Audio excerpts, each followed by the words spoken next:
Nuestro tema lo titulé Demoliendo Muros. ¿Por qué lo titulé así? Por dos razones. Una, porque seguía la imagen de la ciudad de Troya, que después que fracasa el primer asalto de los griegos a Troya, los griegos levantan una muralla alrededor de Troya para sitiarla. La sitiaron en serio, no solamente con un ejército, sino hasta con una muralla. Esa muralla va a ser atacada y destruida por Héctor, pero bueno, después ya saben que Aquiles se encargó de Héctor. Y el segundo motivo es porque es una imagen que está en una importante obra de rock, The Wall, pero con sentido exactamente inverso. O sea, ese muro viene a ser el bloque que Gramsci habla de remover, el bloque cultural cristiano. Que tampoco esto que vamos a ver a lo largo de la charla, este concepto, es absolutamente culpable, tiene un grado de inocencia, y ya van a ver por qué se los digo. La conceptualización religiosa de muchas personas en el siglo XX que no son católicos obedece a un rechazo hacia esquemas religiosos formales, y ese ataque a ciertas formas de la religión, de religiones, como en este caso puede ser ciertas sectas o grupos protestantes que generaron una reacción en sus poblaciones, bad religion y todo eso, después nos lo aplican acá al catolicismo, pero nacieron en países que no eran católicos y donde la concepción de la religión era una concepción bastante negativa. Es importante que analicemos esto, que tengamos en cuenta las influencias culturales que los pueblos tenemos unos con otros a raíz de percepciones de superioridad e inferioridad que se dan por motivos distintos. Voy a poner un ejemplo para hablar de esto. Concretamente, el puritanismo inficionó a lo largo del siglo XIX, sobre todo en la época victoriana, a todo el mundo, volviendo a resucitar de alguna manera el maniqueísmo entre materia y espíritu, ¿no? La materia era mala, el espíritu era bueno, y tiene su semilla de verdad, pero no es exactamente así. En la teología católica está muy bien explicado eso, ¿no? De qué sirve ganar el mundo si se pierde el alma. Buscad el reino de Dios y lo demás se os dará por añadidura. El que busca salvar el cuerpo a costa del alma, en cambio lo que hay que buscar es salvar el alma y después entonces va a ser salvado el cuerpo. Pero más allá de esto, que pareciera tener algún parecido, por ejemplo, con el ejemplo que estoy tratando de explicar con el puritanismo, más allá de este aspecto, nada tiene que ver con los principios católicos del cuerpo. Para el católico la salud es buena, el cuerpo es bueno, la belleza es hermosa, y si no, miren el Vaticano. Y eso los puritanos no lo veían así. Sin embargo, el triunfo económico, político y militar de los países donde triunfó el puritanismo protestante y el pietismo luterano, influyeron de tal manera en el mundo que hasta órdenes religiosas católicas se vieron afectados por estas modas, pero no eran originarias nuestras, eran en realidad importadas, tan compradas como se compró el frac, el ferrocarril, el habano o todas las costumbres que surgieron durante la era victoriana. Era una importación cultural que inficionó, por ser cultural, hasta aspectos secundarios y no trascendentales de la religión. Pero esta infección en el pensamiento no abarca solamente estas cuestiones secundarias, aunque visibles. Hay infecciones mucho más profundas. Las infecciones que se fueron produciendo en la mente a partir de un programa concreto de creación de paradigmas falsos. Santa Teresita de Lisieux decía que ella tenía otra culpa además del pecado original, y era haber nacido después de 1789. Y esta frase de la gran santa es muy profunda. Nosotros no dejamos de ser hijos de nuestra época, con todo lo que eso trae consigo. Estamos infectados por pensamientos que están equivocados. Y esto desde la más tierna infancia y desde la escuela primaria. Tampoco hablamos acá de inocencia. Cuando se trabajó para producir esto, se hizo hasta guerras. Acá en la Argentina fuimos testigos de fuertísimos enfrentamientos para poder imponer una forma educativa que llevase a la mente de la gente estos paradigmas de pensamientos. Vamos a ver a lo largo de la charla cómo esto se produjo. Por ahora empezamos brevemente a decir que nos han creado paradigmas falsos y hoy parece imposible pensar sin ellos. Y pongo algunos de los paradigmas, hay muchos más paradigmas en la economía. Por ejemplo, Adam Smith fue rebatido por John Nash. En la mayoría de las universidades argentinas eso no se estudia. Montones de teorías científicas de carácter biológico, de las ciencias duras, de física y de química, también han sido rebatidas. Acá tengo algunas pruebas salidas en los diarios a lo largo de los años, y sin embargo los paradigmas no se cambian. Es un paradigma de pensamiento que Colón hablaba de que la Tierra era redonda, y que los sabios de Salamanca, que parece que no eran tan sabios, decían que era plana.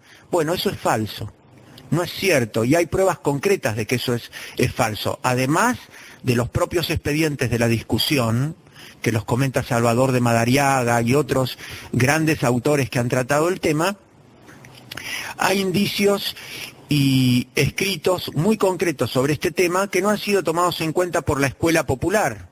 Y al decir popular, digo estatal y privada. Popular.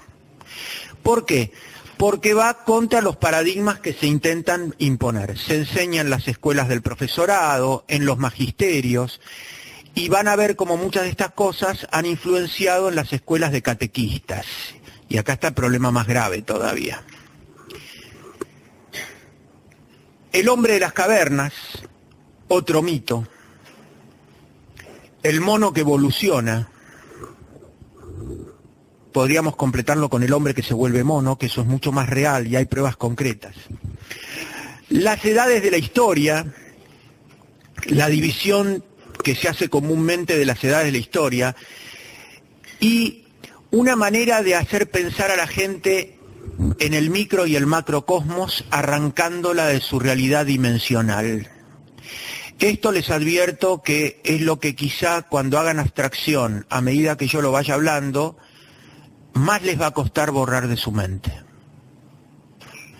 O sea, yo pretendo con esta charla que ustedes empiecen a reflexionar lo que yo reflexioné, que me hicieron a su vez reflexionar otros, porque no existe la generación espontánea y yo espontáneamente no se me ocurrió esto, sino que las lecturas y las conversaciones con mucha gente a lo largo de mi vida me hicieron ver estas realidades.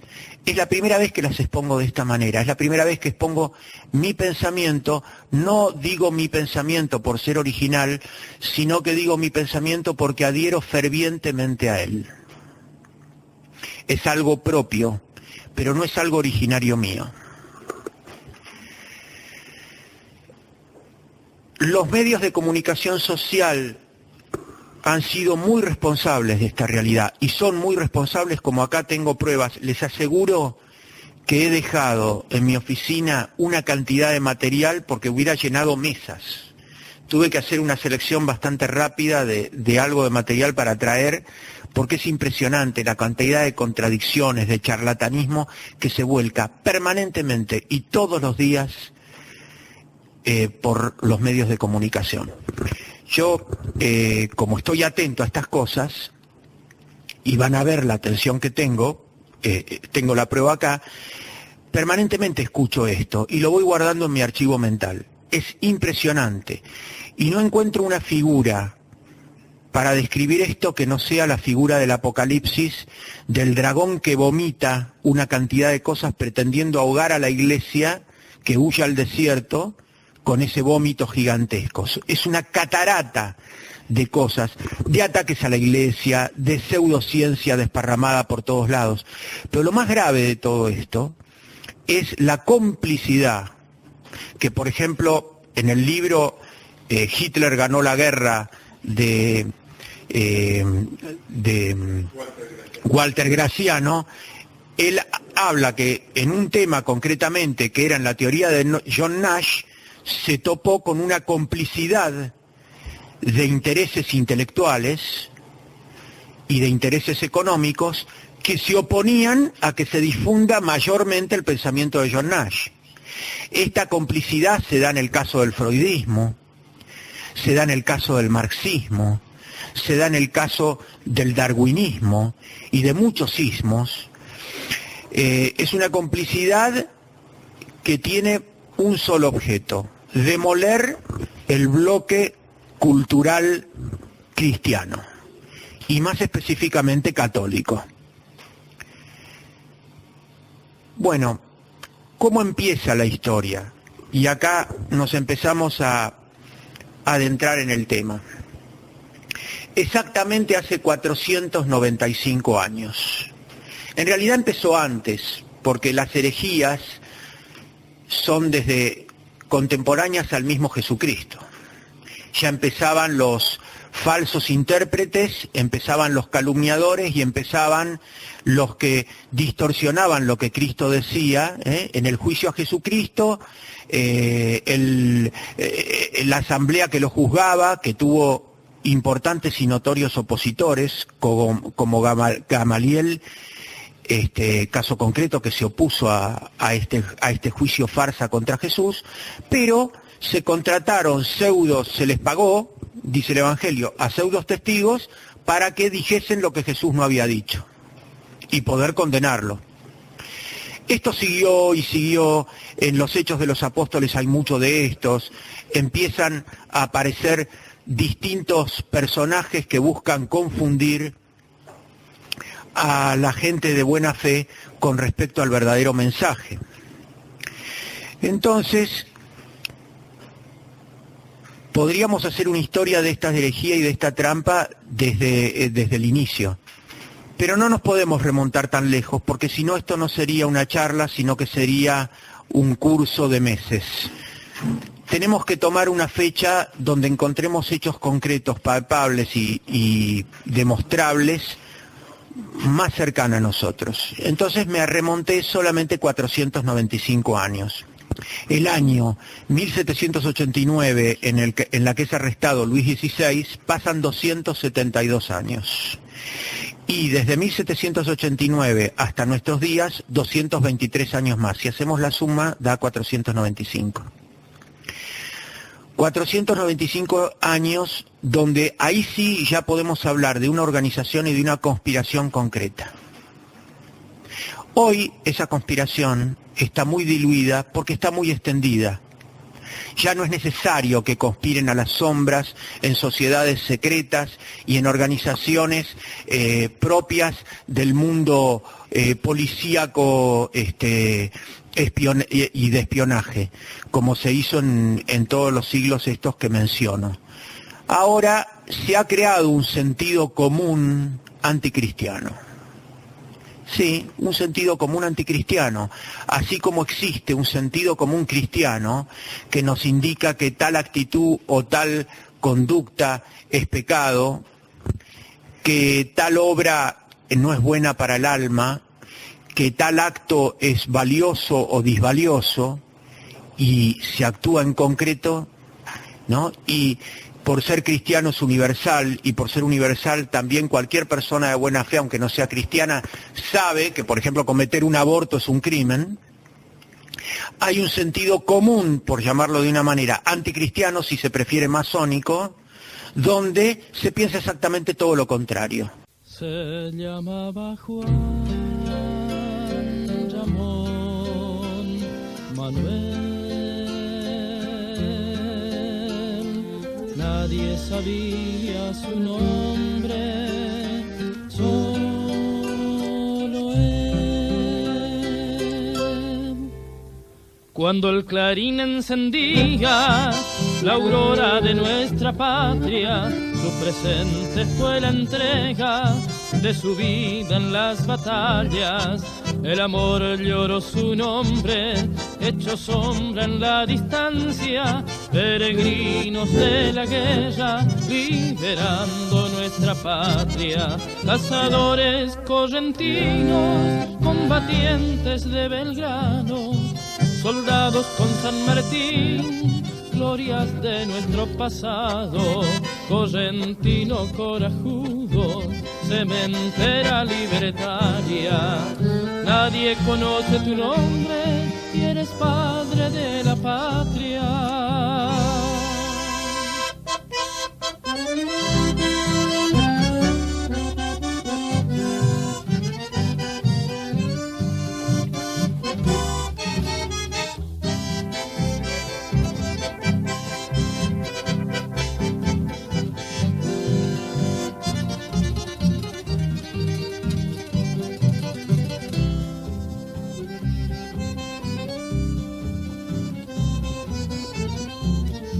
Los rumbos de la historia brotó en la tierra su sangre, correntina y generosa desde el mar hasta los Andes.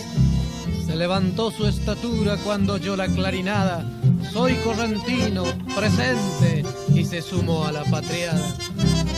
Cazadores correntinos, combatientes de Belgrano, soldados con San Martín, glorias de nuestro pasado. Correntino corajudo, cementera libertaria, nadie conoce tu nombre y eres padre de la patria.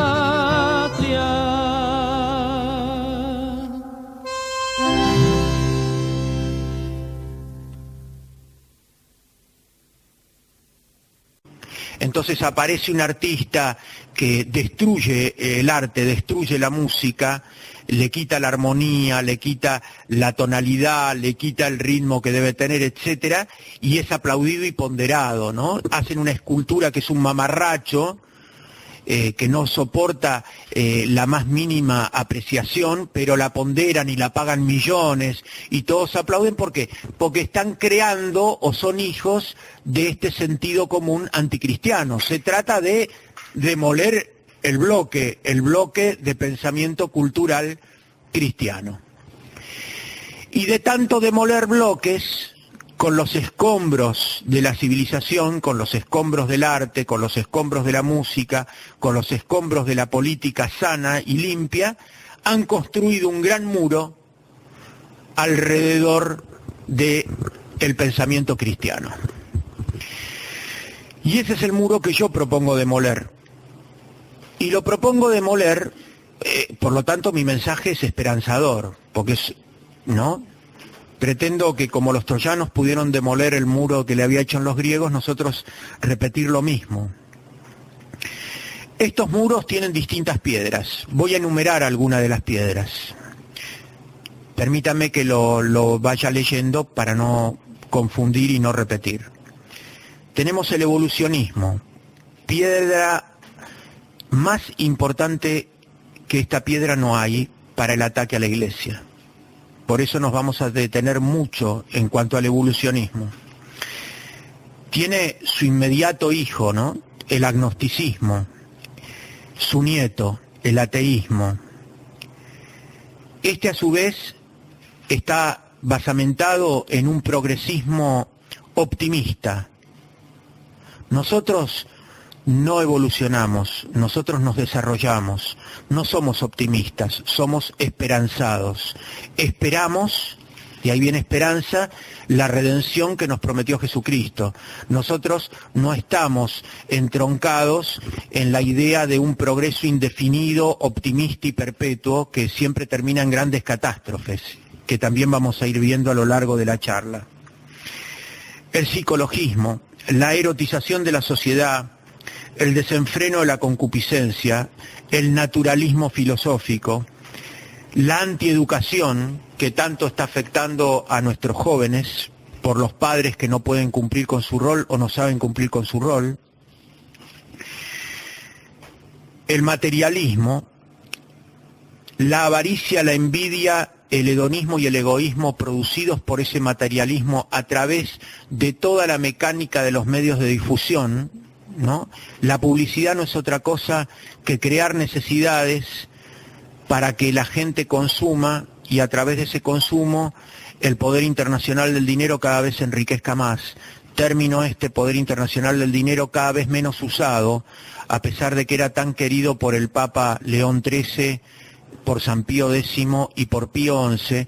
Hoy ya casi no se habla del poder internacional del dinero, como no se habla de la sinarquía, como no se habla de tantos poderes ocultos que ya son tan visibles que ni siquiera tienen que manifestarse.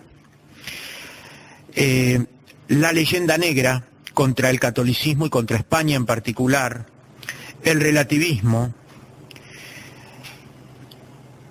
y los elementos que en el alma del ser humano provocan la anímica depresión. El Evangelio dice: quedaron dormidos cuando Jesús velaba en el Monte de los Olivos, vencidos por la tristeza, ¿no?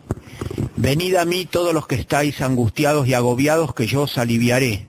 Parece como una descripción del moderno estado depresivo en el que se encuentra muchísima gente, y que también es uno de las piedras con las cuales se crea el muro que bloquean la verdad.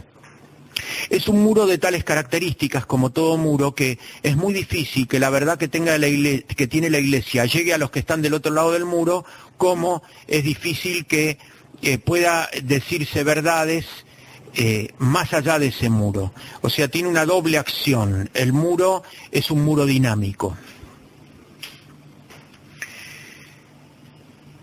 Si nosotros no atacamos este muro, y es una guerra cultural, yo he venido a traer la guerra al mundo, dijo Jesucristo.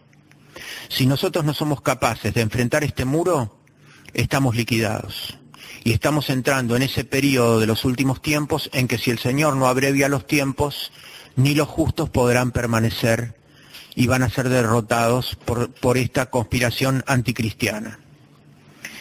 Es una batalla de guerra total. Es una batalla, como dijo Benedicto XVI, alma por alma.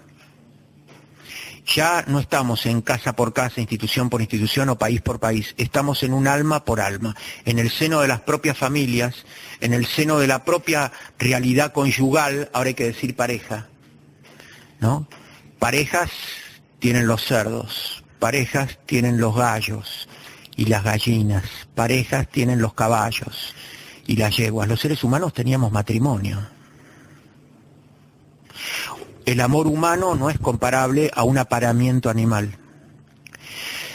Hay tantos factores que intervienen en el amor humano antes, durante y después que mueren los cónyuges, ¿no? En la tradición y en el patrimonio que dejan y en el mensaje que dejan en sus hijos y en la transmisión, que es increíble que esto sea arrojado por la borda.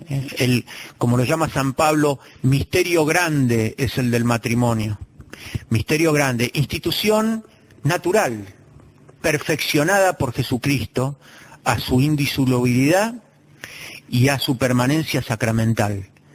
Pero el matrimonio existía desde el momento, dice Jesús a los fariseos que lo interrogan, que Dios hizo al hombre hombre y a la mujer mujer. Bueno, estamos llegando hasta este punto de desintegración de la cultura, cosas que los más aguerridos masones del siglo XIX no hubieran imaginado, ni se lo hubieran planteado. Muchos de ellos, si viviesen ahora y hablasen entre nosotros, nos maravillaría lo bien que pensarían, porque pensaban conforme al ambiente y a la época que ellos supieron sembrar las bases para destruir y que lleguemos a esta época. Bueno, seguimos adelantando con lo siguiente. Estamos hablando de que hubo una voluntad de crearnos un muro, una gran conspiración para crear un muro cultural, un muro que impida la predicación, un muro que impida el reinado de Jesucristo y la acción del Evangelio en la sociedad. Por supuesto que el Espíritu Santo supera todo eso y no nos necesita ninguno de nosotros para superar eso. Pero nosotros sí necesitamos hacer algo. Ay de mí si no predicare, a tiempo de destiempo, con prudencia o con imprudencia y en cualquier momento que sea. Es una necesidad para el cristiano poder transmitir el mensaje evangélico. Si no lo hacemos, no salamos. No se pone una luz para ocultarla debajo del celamín. Ahora en la Biblia nueva que han traducido acá en la Argentina dicen debajo del cajón. Hay muchas palabras que han cambiado, como si fuera necesario reinterpretar a Jesucristo en las palabras que dijo. Jesús dijo celemín, y el celemín era una medida concreta se usaba para medir el trigo, era un cilindro de barro de cerámica que implicaba una medida concreta, era la justa medida. En la medida de cada hombre no se puede ocultar la luz. Cada uno tiene que poder llevar la luz de la forma en que puede, de la manera que puede, pero no ocultándola debajo de la mesa o tapándolo con un celemín, sino poniéndolo arriba, dice, se pone arriba de la ciudad para iluminar a los demás. Y entonces esto nos llena de esperanzas, porque podemos hacer algo. Conversando recién con un hombre dedicado a los medios audiovisuales, yo le decía que justamente dentro de esta charla había un momento que se lo dedicaba a ellos, y este es el momento. Existió un importante periodista, Jerry Mander, judío norteamericano, que fue el que dirigió la transmisión de la muerte de John Fitzgerald Kennedy. Fue la primera transmisión que se hizo global a todo el mundo con los medios que existían en esa época, y que también transmitió los hechos del Golfo de Tonkin, por el cual Estados Unidos declaró la guerra a Vietnam.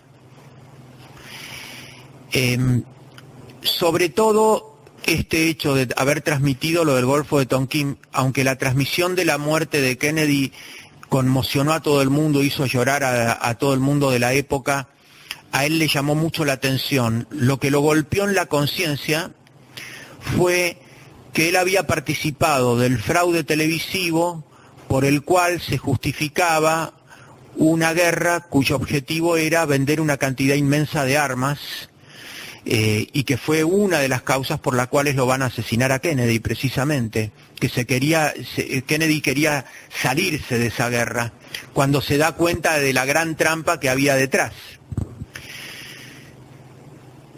Él comenta que cuando en el año 1975 observa las imágenes de los terribles bombardeos que ordenó Nixon sobre Vietnam y que no tenían ningún sentido militar, porque no se ganaba ahí la guerra, ya lo sabían, que para ganar la guerra había que llegar a Pekín, no bombardear en Vietnam, que era lo que decían los generales norteamericanos más esclarecidos, como el general Clark, por ejemplo. Él dijo que ahí sufrió un golpe de conciencia tan grande cuando veía las escenas que le llegaban, muchas de ellas censuradas, de la destrucción que había debajo de esas bombas, que terminó con una terrible crisis espiritual. Él era judío agnóstico, no judío práctico, de manera que tampoco tenía reservas religiosas como para poder superar algo de lo que de alguna manera él se sentía responsable directo. Y entonces se dio cuenta del mal que había en la televisión y empezó a reflexionar estas cosas, que son discutibles desde el punto de vista filosófico, pero no deja de ser interesante como él lo plantea. Él dice, la televisión no es un elemento neutro desde el punto de vista moral, no es como un cuchillo que si lo agarra un médico opera, si lo agarra un ama de casa hace una cocina, una buena comida, y si lo agarra un criminal mata, pero el cuchillo en sí no es culpable de nada. La televisión tiene una carga tecnológica perversa, y él dice el porqué. En su libro 4 buenas razones para eliminar la televisión, él dice, exactamente, da un listado de más de 20 contradicciones, pero que son como esto. El rojo es más fuerte que el azul. El ruido llama más la atención que el silencio. La violencia atrapa más el interés que la paz. La lujuria capta más que la castidad. En una palabra, una máquina que permanentemente tiene que estar a través de un rayo que llega directamente al cerebro, vendiendo productos y estimulando la atención, tiene que deslizarse necesariamente por lo que llamaríamos golpes bajos. Por eso él dice, es imposible que la televisión se mantenga sin caer en la pornografía, sin caer en el sensacionalismo, porque necesariamente tiene que vender. Y como es un elemento que satura psicológicamente, la única manera de superar esa saturación es aumentando la dosis. Por eso podemos verlo, por ejemplo, hoy en el programa de Tinelli. Concretamente, cada vez son cosas más groseras, más chabacanas, más provocativas, más porque tienen necesidad de mantener el famoso rating. Bueno, y dice que este engendro tecnológico tan poderoso, que requiere de tanto dinero, de tantas contrataciones, de tantas voluntades, sin embargo, es un Goliat. ¿Por qué? Porque una mentira propagada por televisión y machacada en todo el mundo, que costó millones de dólares en su producción y de esfuerzo y de todo, puede ser contradicho por una hoja volante bien repartida en todo el mundo. Y él hizo las pruebas. Él hizo pruebas de, por ejemplo, lanzar una noticia televisivamente y a su vez lanzar la contranoticia por medios muy inferiores y muy pobres y ver cómo no solamente se diluía la noticia de la gran campaña televisiva, sino que quedaba la televisión dentro de un cono de dudas y de sombra para la población. El padre Castellani decía que alrededor de la pantalla televisiva habría que poner carteles que digan, andale a otro con ese cuento, créetelo, reíte de esto, ¿no? Como diciendo, uno tiene la costumbre de recibir la información escrita y de recibir la información televisiva de una manera solemne, de una manera como que tiene una carga de autoridad por estar envasada gráficamente o televisivamente, y eso le da una autoridad que en realidad no tiene. Sin embargo, esta mecánica televisiva no tiene contradicción. ¿Por qué? Porque la tristeza nos ha vencido y hemos agotado la voluntad de contradecir las falacias y las mentiras que ella dice. Por ignorar esto, por ignorar de que esas falacias, por muy costosas y grandes que sean, se pueden contradecir con medios muy humildes. Ya lo decía Kennedy, se puede mentir mucho tiempo a muchos, poco tiempo a muchos, pero no se puede mentir todo el tiempo.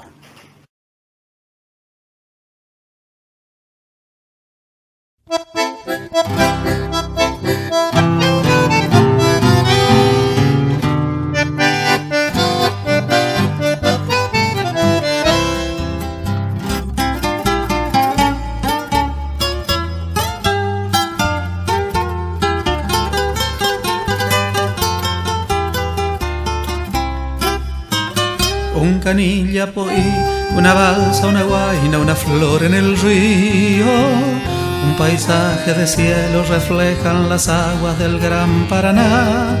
Más allá, Camalote va flotando hacia la orilla y arbolada de sauces nos invita a soñar.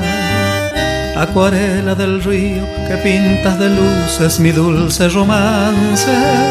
En el mundo no hay marco más divino y bello para nuestro amor, por su sol, por sus fúlgidos matices, por su brisa perfumada en mágico arrebol de un lento atardecer.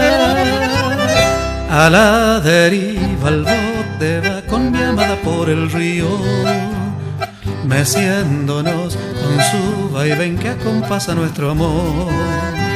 Y apoyada a mi hombro me musita al oído mientras beso sus manos completan mi dicha, aroma de azahar.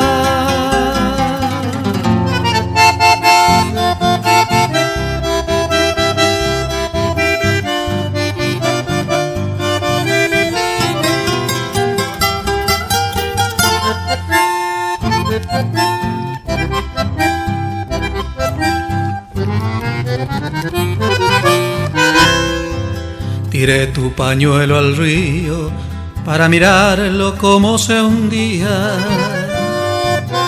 Era el último recuerdo de tu cariño que yo tenía.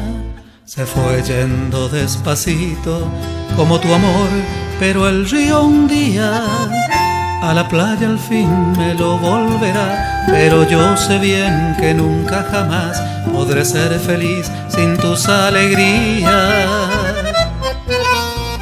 Te recordaré en mi soledad, en el nido aquel que quedó sin luz, cuando comprendí que ya no eras mía.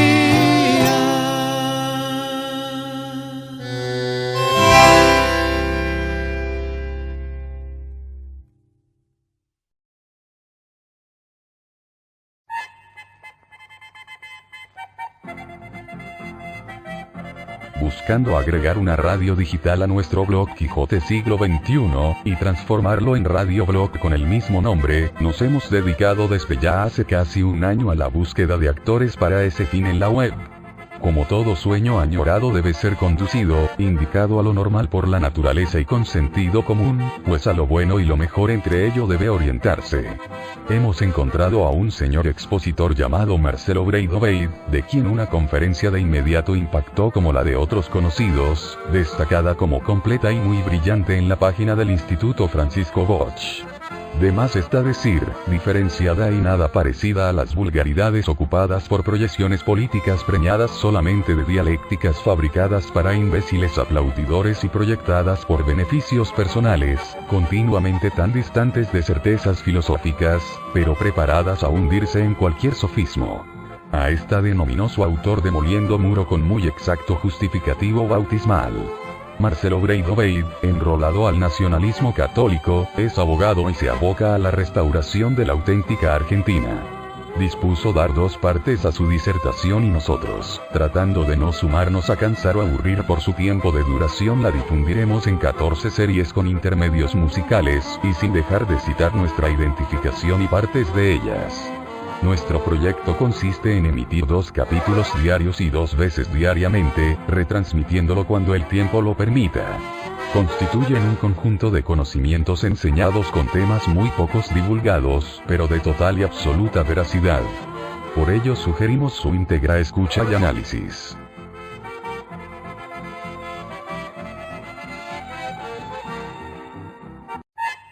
Transmitiendo Radio Blog Quijote Siglo XXI, desde la ciudad de Saladas, provincia de Corrientes, República Argentina, emitiendo los capítulos 1 y 2 de la obra denominada Demoliendo Muros, dictada por el Dr. Marcelo Breidoveid, cuya copia ha sido realizada al portal Instituto Francisco Bosch. Entonces, es importante que tengamos en cuenta, les quiero terminar lo que pasó con Jerry Mander. Por supuesto, después que escribió el libro lo echaron de todos lados y nunca más trabajó en televisión.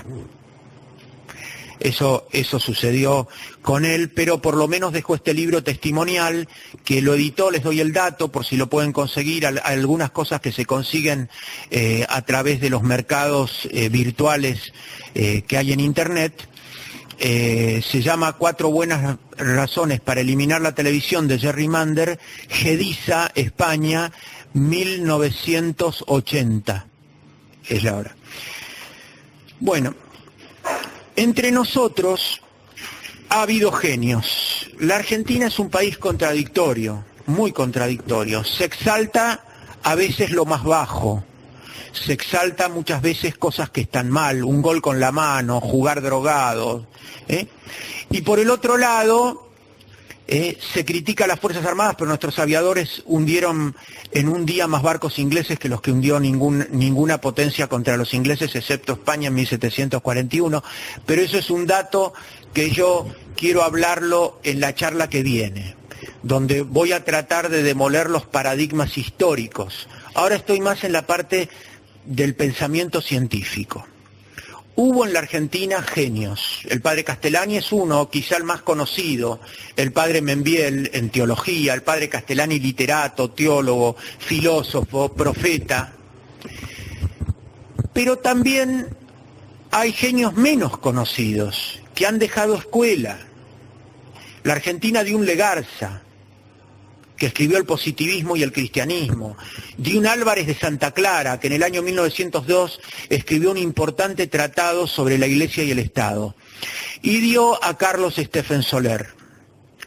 Este hombre, un verdadero maestro, profesor del doctor Díaz Araujo, uno de los principales historiadores que tenemos vivos en este momento en la Argentina, le rinde tributo a este genio que fue Carlos Stephen Soler. Fue famoso en su momento en vida por las tremendas polémicas que sostuvo públicamente con Lisandro de la Torre, el de la estación de tren.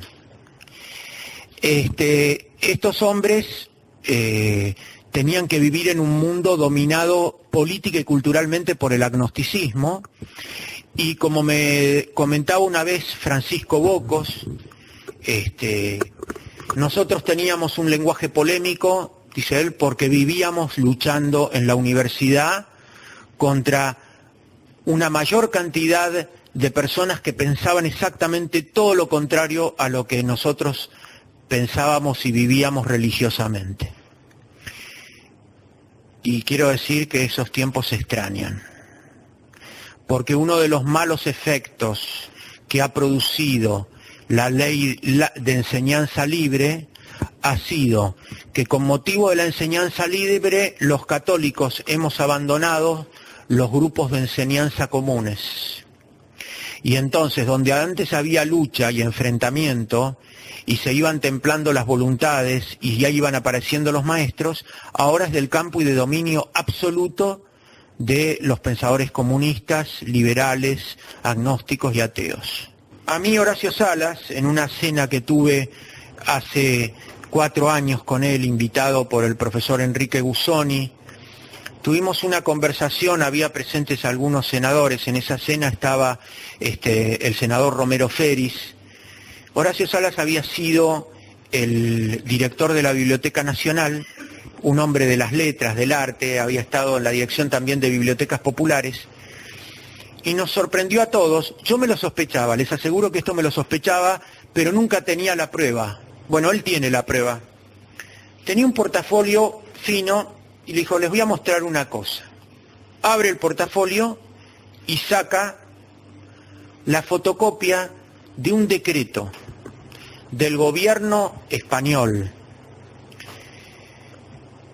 del año 1984, 85, esa fecha no la recuerdo bien, por el cual Fraga Iribarne hacía votar una ley de la que se destinaba un porcentaje de todo lo que le entraba a España por el turismo para destruir las editoriales argentinas. ¿Cuál era el objetivo de ellos? El objetivo de ellos era vender libros españoles, que sabemos que están muy bien editados y que son muy buenos desde el punto de vista tipográfico.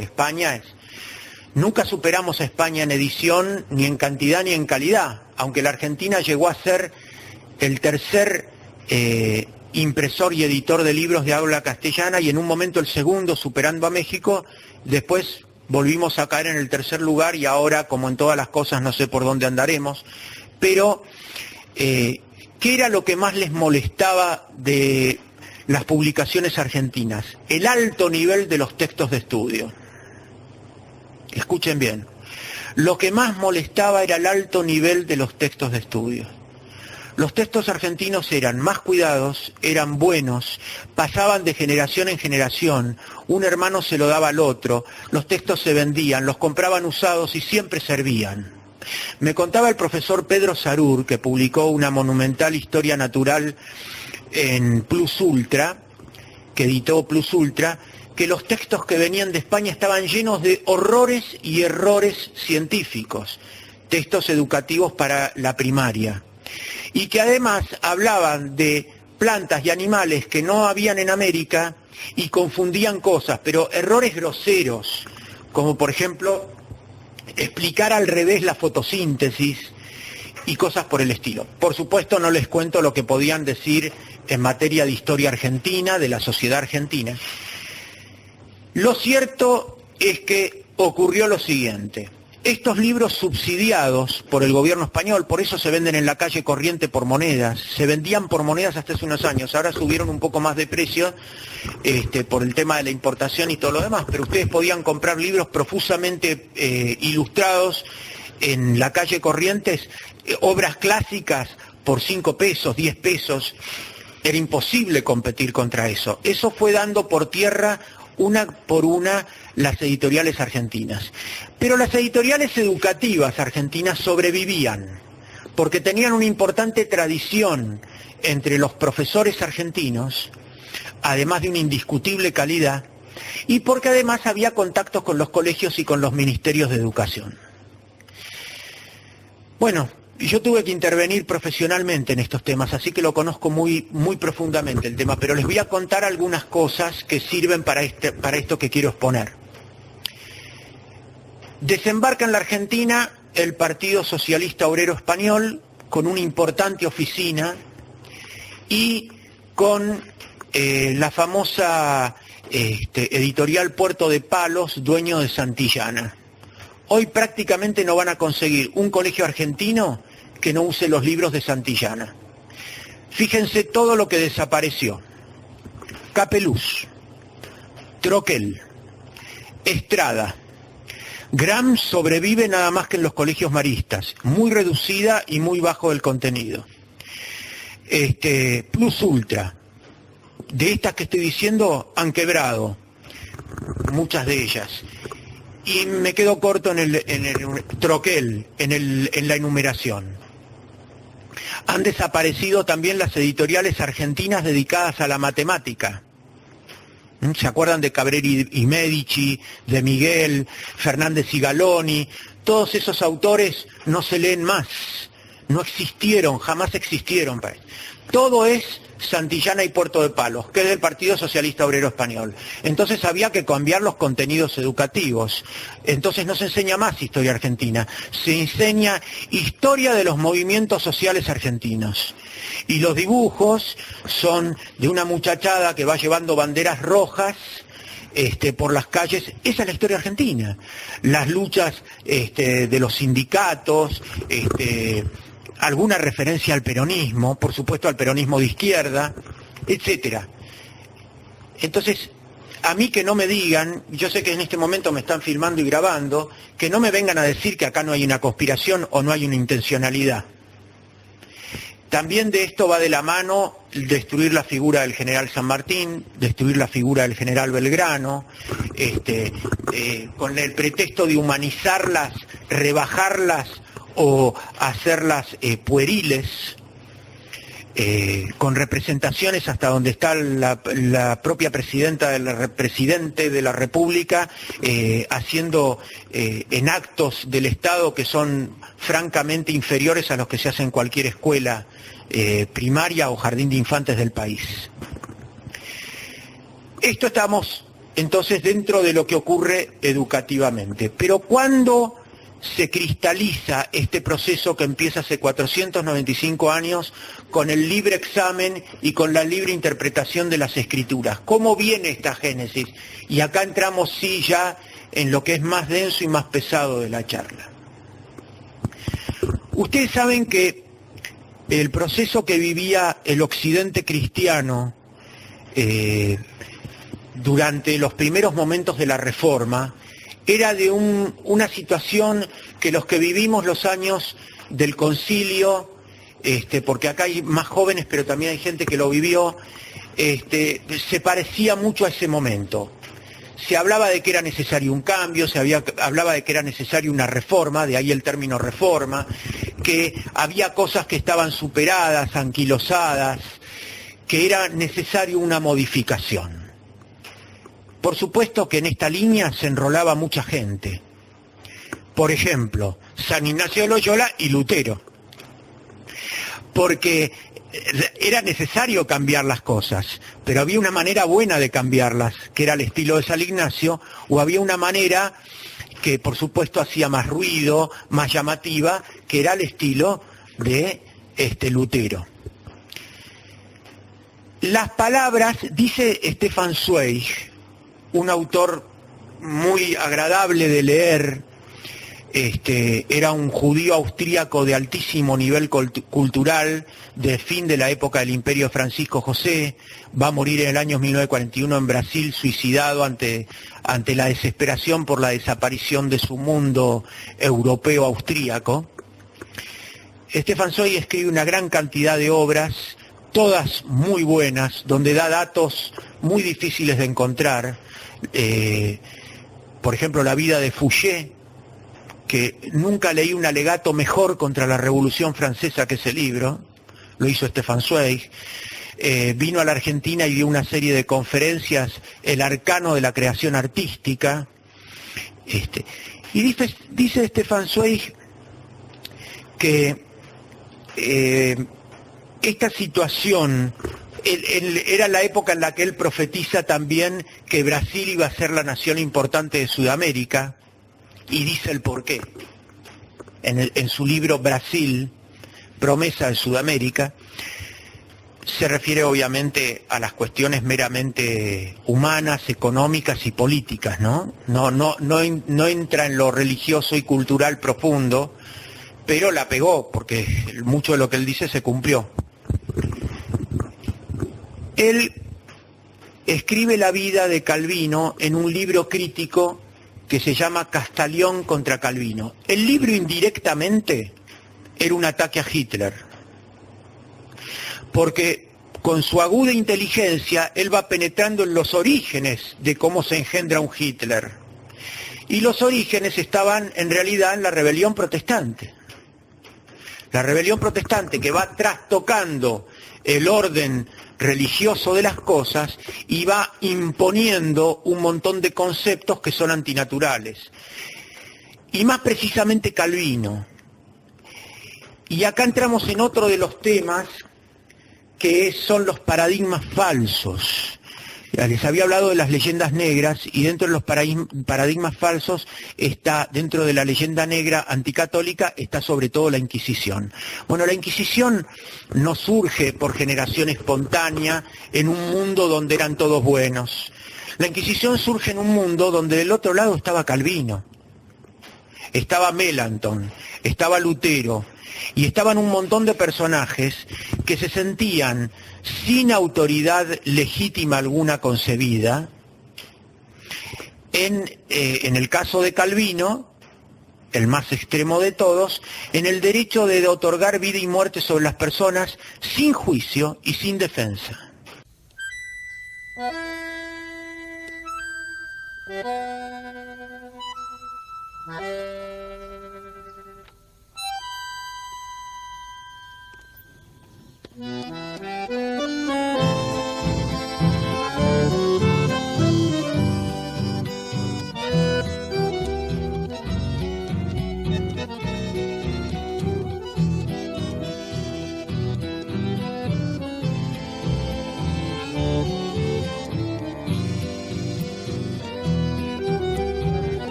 que es lo que le ocurrió a Castañón.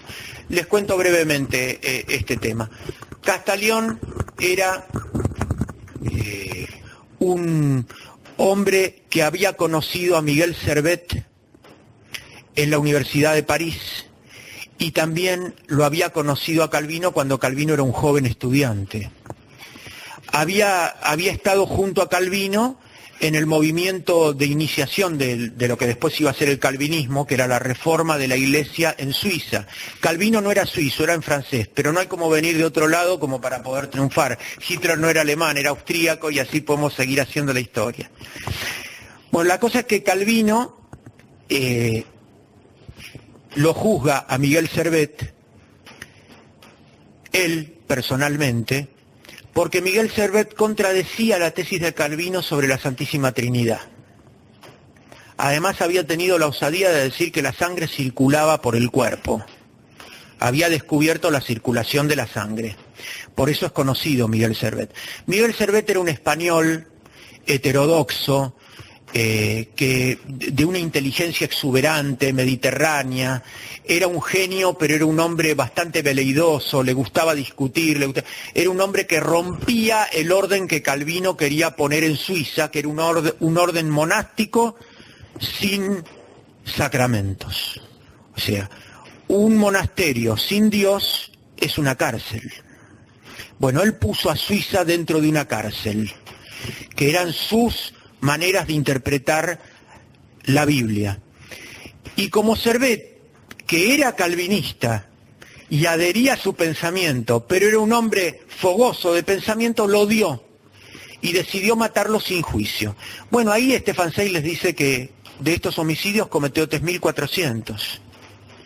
Cometió el más homicidios sin juicios que toda la Inquisición, en toda su historia, con juicio. La Inquisición procesó 300.000 personas, de las cuales fueron ajusticiadas y condenadas a muerte 3.400. Según Stefan Zweig, de esas 3.400 personas condenadas por la Inquisición, en muchos casos se habían comprobado crímenes terribles. Que uno esté de acuerdo o no de acuerdo con la pena de muerte, yo personalmente no estoy de acuerdo. Por el argumento que da San Agustín, que no está de acuerdo con la pena de muerte, y que dice, y si uno se equivoca, ¿cómo repara? Santo Tomás está a favor de la pena de muerte. O sea, es una cuestión opinable y depende de la situación. Esto no quiere decir que un soldado no deba matar en batalla, defendiendo la patria, porque si no cumple con su deber, está cometiendo un acto de caridad, contra la caridad, en contra de su propio pueblo. Son temas distintos.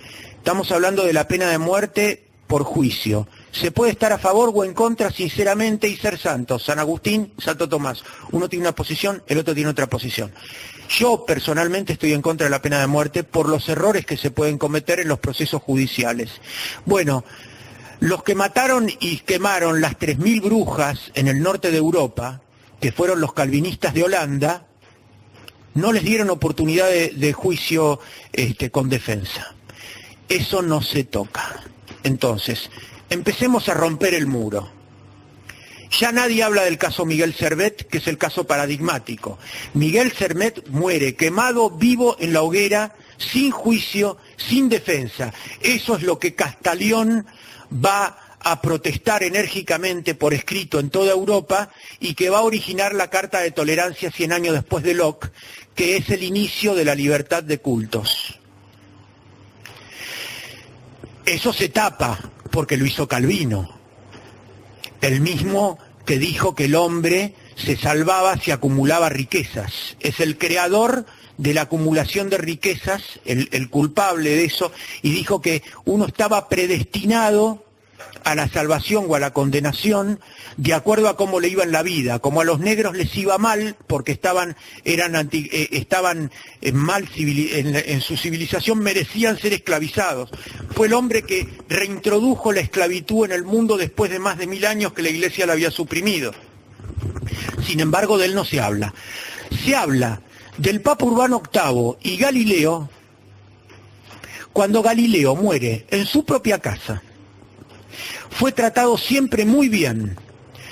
Tuvo un juicio con defensores. Esos defensores también eran religiosos. Y nadie les dice que las obras de Galileo las publicaba, adivinen quién. ¿Quién era el editor de los libros de Galileo? No era Santillana ni Puerto de Palos. Era el Papa Urbano VIII. El problema con Galileo, lo dice muy bien en este artículo Raúl Leguizamón, es que Galileo era un vanidoso.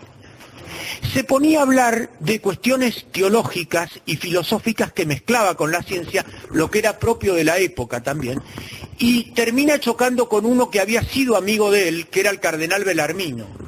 Pero esto no significó que a Galileo le pongan cadenas, ni lo manden a mazmorras, ni mucho menos que lo quemen vivo. Sin embargo, hablan Galileo, Galileo, Galileo, Galileo.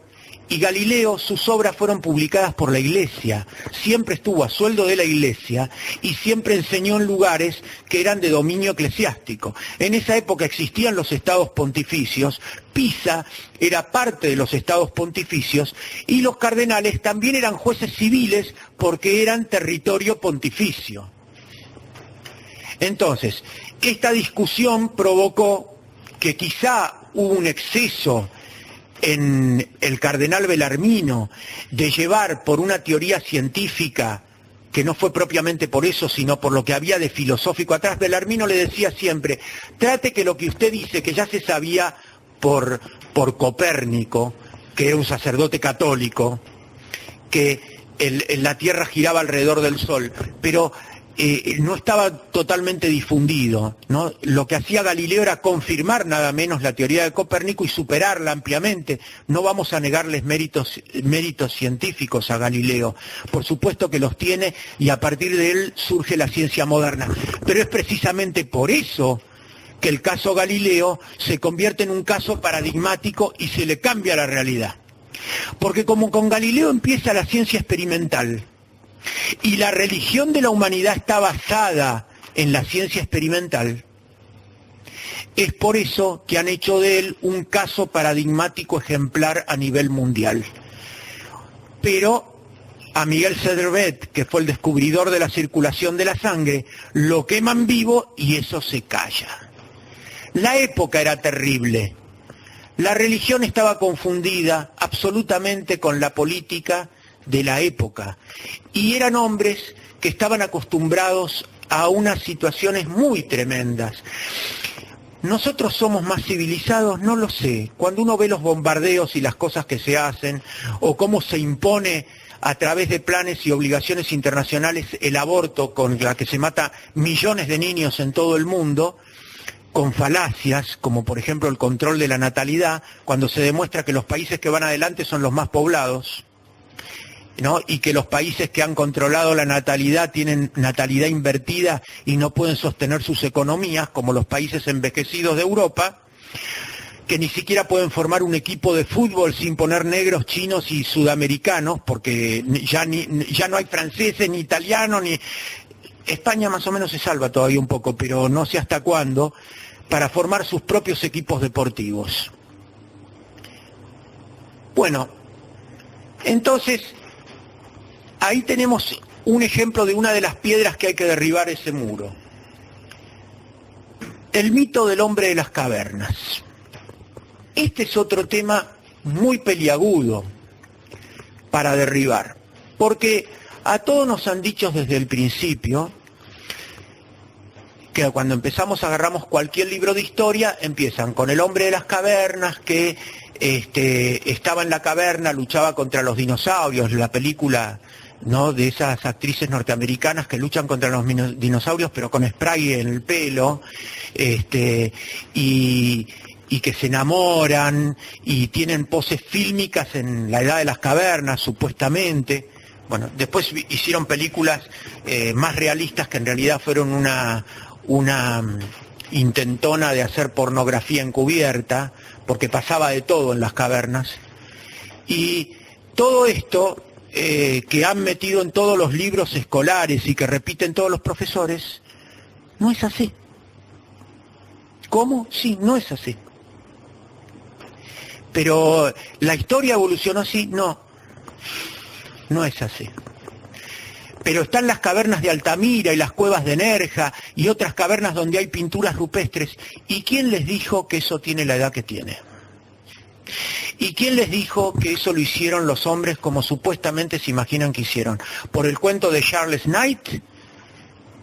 Yo les digo, lean nuestro antepasado, el hombre, el ser prehistórico, el heroico hombre de las cavernas de Charles Knight.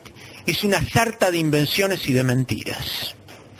Y acá entramos en el punto más grave de la cosa, y donde tiene importancia el porqué de la ciencia positivista como la base de la religión universal que quieren imponernos.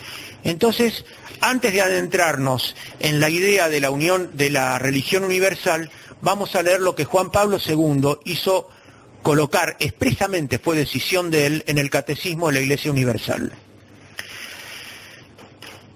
Punto 675 del Catecismo.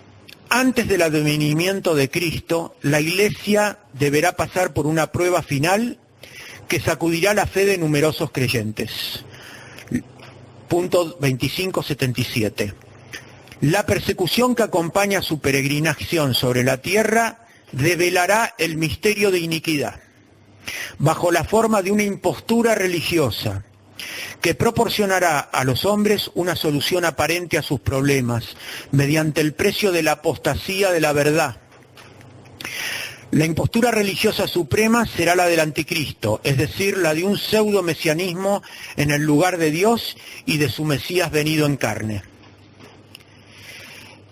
Punto 677. El reino no se realizará, por tanto, mediante un triunfo histórico de la Iglesia, en forma de un proceso creciente, sino por una victoria de Dios sobre el último desencadenamiento del mal que hará descender desde el cielo a su esposa.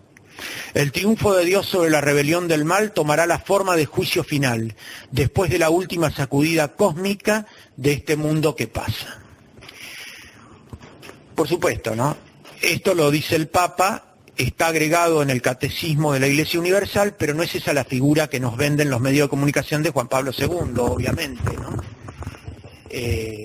Juan Pablo II era mucho más que un showman religioso, que The White Father, the Great Grandfather. No, era mucho más que eso. Era el Papa y posiblemente uno de los santos más grandes de los últimos tiempos, y fue claro cuando dijo esto. Pero esa impostura religiosa, de la cual nos habla Castellani en sus libros proféticos y que está en el Apocalipsis tan bien relatada, esa impostura religiosa, ¿cuándo se empieza a gestar? Volvemos a estos 495 años antes de nosotros. Una vez que se rompe la línea de pensamiento en la interpretación bíblica, una vez que se quiebra ese punto, empiezan cualquiera a decir cualquier cosa y se empieza a crear una opinión pública. O sea, es tu opinión, mi opinión, tu verdad, mi verdad. Ya no hay más la verdad, ni se acepta la roca de Pedro como el que tiene autoritas. Fíjense que en un momento dicen el Evangelio que la gente se admiraba porque Cristo hablaba con autoridad. Claro, ¿cómo no iba a hablar con autoridad? No como los fariseos. O sea, la autoridad de la verdad, que da la verdad. Bueno, esta autoritas, ya denegada por la rebelión protestante, engendra una ciencia también con libre pensamiento y empieza a avanzar la ciencia moderna. Avanzar por caminos no siempre claros, no todas las teorías fueron confirmadas, no todos los caminos científicos fueron los correctamente tomados, hubo idas y venidas y grandes fracasos como el de la generación espontánea que Pasteur destruyó. Pero lo concreto es que sí hubo grandes éxitos tecnológicos apoyados en la difusión de conocimientos científicos. Eso es cierto. Y esto es lo que ha confundido las cosas. Confundir el avance tecnológico y el desarrollo cultural en materia industrial y tecnológica con la verdad científica.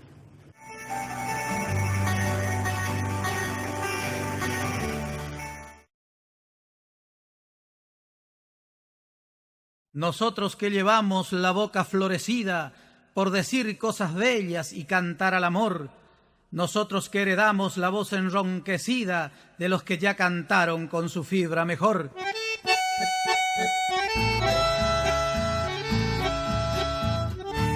Venimos desde abajo, del fondo de la vida, empujando este sueño viejo, macho y cantor, de pisar algún día la tierra prometida, donde tengamos casa, pan, música y amor. Perseguido por la suerte de mi destino implacable, yo siento que al alejarme del pago de mis quereres, una tristeza me hiere muy hondo en el corazón, al decirte en mi canción, adiós ciudad de Mercedes.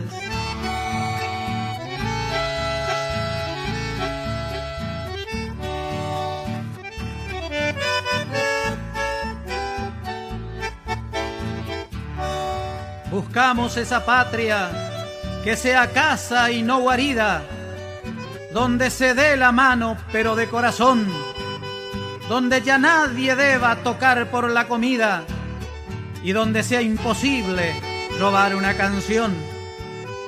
Allí, los que luchamos por ser algo en la vida, veremos que era cierto ese mundo mejor, que ahora cuesta y duele y deja malherida la carne de los sueños en nuestro corazón.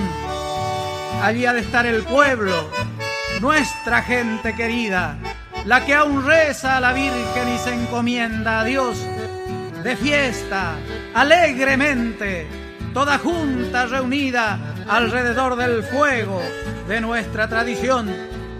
Allí estaremos todos, pero sin despedida, los viejos musiqueros, los de ayer y los de hoy, borrachos de alegría, cantándole a la vida, inaugurando juntos el tiempo del amor.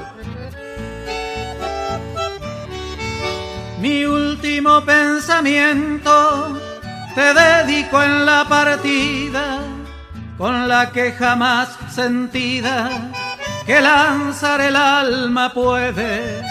Adiós digo a tus mujeres y a tus recuerdos queridos, repitiendo entre suspiros, adiós ciudad de Mercedes.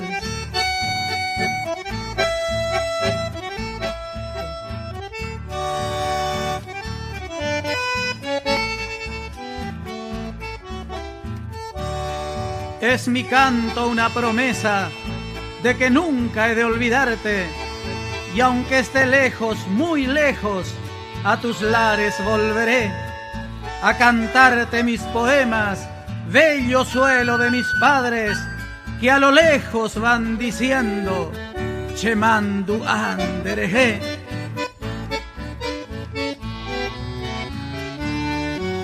Ojalá pueda muy pronto de nuevo volverte a ver y para siempre tener la dicha de tus placeres.